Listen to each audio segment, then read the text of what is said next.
Hello दोस्तों, एक बार फिर से स्वागत है आप सबका। मेरा नाम है राहुल और आप देख रहे हैं कनेक्ट विद मैथ। आज हम लोग किसी कंसेप्ट की नहीं बात करने वाले हैं। आज हम लोग एक रिक्रूटमेंट की बात करने वाले हैं, जो कि है एनवीएस के द्वारा नवोदय विद्यालय समिति एक रिक्रूटमेंट निकाली है, जो कि है नॉन टीचिंग पोस्ट रिक्रूटमेंट 2024, है ना। इसमें अलग अलग पोस्ट है और सभी अलग अलग पोस्ट के लिए अलग अलग उसमें पे मैट्रिक्स है, सैलरी जो मिलेगी वो अलग है ना, उसमें एलिजिबिलिटी क्राइटेरिया जो होती है वो अलग है, इसमें जो सिलेबस होता है वो अलग है, किसी में से एक्सपीरियंस मांगता है, किसी में एक्सपीरियंस नहीं मांगता है, किसी में टाइपिंग है, तो किसी में और भी किसी तरह का इसमें क्राइटेरिया है। तो चलिए हम बात करते हैं सबसे पहले उन पोस्ट की जिसका डिमांड सबसे ज़्यादा होता है और उसमें क्वालिफिकेशन के साथ साथ एक्सपीरियंस की भी जरूरत पड़ती है। तो सबसे पहला पोस्ट है assistant section officer, short form में ASO, और दूसरा क्या है ऑडिट असिस्टेंट। इन दोनों में जो क्वालिफिकेशन चाहिए होता है वो बैचलर डिग्री, आपको ASO के लिए कोई भी बैचलर डिग्री चाहिए होता है, जबकि AA के लिए आपको BCom करना ज़रूरी है।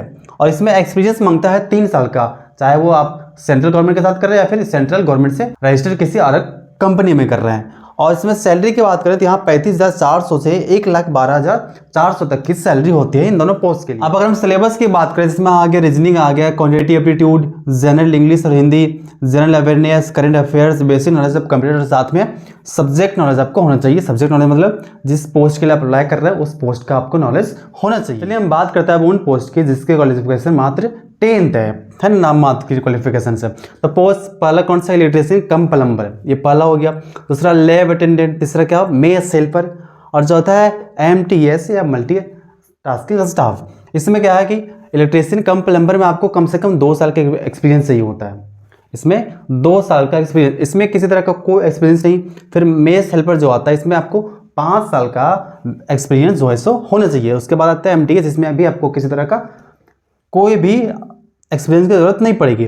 अब अगर बात करते हैं क्वालिफिकेशन की, तो ये चारों जो पोस्ट है, ये चारों पोस्ट के लिए केवल क्वालिफिकेशन जो है सो 10th पास चाहिए, लेकिन आपका एज जो है सो 18+ होना चाहिए। अगर सैलरी की बात करें तो इन चारों पोस्ट के लिए 18 से 63,000 के बीच में आपको ये मिल जाएगा। अगर आपको एक एक पोस्ट का सैलरी देखना है तो आप इसके नोटिफिकेशन ब्राउचर में आप दे सकते हैं। अगर सिलेबस की बात करें तो रीजनिंग आ गया, उसके बाद जनरल अवेयरनेस और जनरल हिंदी और इंग्लिश, ये सब हो गया तीनों ऊपर वाले के लिए। इलेक्ट्रीशियन कम प्लम्बर के लिए, लैब अटेंडेंट्स, मेस हेल्पर, इन तीनों के लिए हो गया।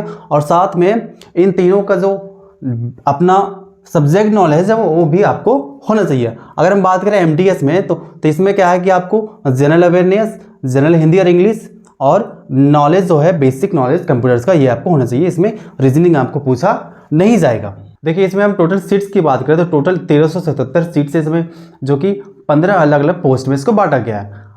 हम इसमें टोटल पोस्ट को नहीं देख सकते क्योंकि बहुत ज़्यादा वीडियो लंबा हो जाएगा। आपको ज़्यादा जानकारी चाहिए तो नीचे नोटिफिकेशन ब्राउजर का लिंक आपको दे दिया गया, वहाँ से डाउनलोड करके आप पूरा डिटेल्स एक एक पोस्ट का देख सकते हैं।